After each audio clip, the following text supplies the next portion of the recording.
Lorsque des ondes sonores atteignent l'oreille, elles sont recueillies par l'oreille externe en forme d'entonnoir et canalisées vers l'oreille moyenne.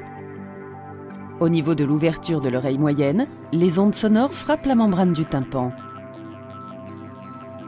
Les vibrations résultantes se déplacent alors dans l'oreille moyenne et l'oreille interne remplie de liquide, où elles sont converties en signaux envoyés vers l'encéphale.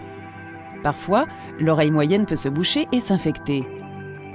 Les enfants sont particulièrement sensibles à cette affection car leurs trompes d'Eustache, le tube permettant que l'oreille moyenne se vide, sont plus courtes et plus étroites. Au fur et à mesure que le liquide et la pression s'accumulent dans l'oreille, l'enfant peut avoir mal et ressentir une déficience auditive. Lorsque les infections durent longtemps ou qu'elles se répètent, il peut être nécessaire que l'enfant subisse une parasynthèse. Lors de cette intervention, on pratique une petite incision dans la membrane du tympan pour que le liquide accumulé s'écoule.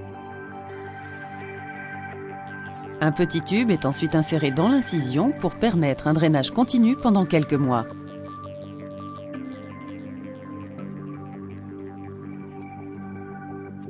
Finalement, l'incision commence à cicatriser et les tubes tombent naturellement à la fermeture du trou du tympan.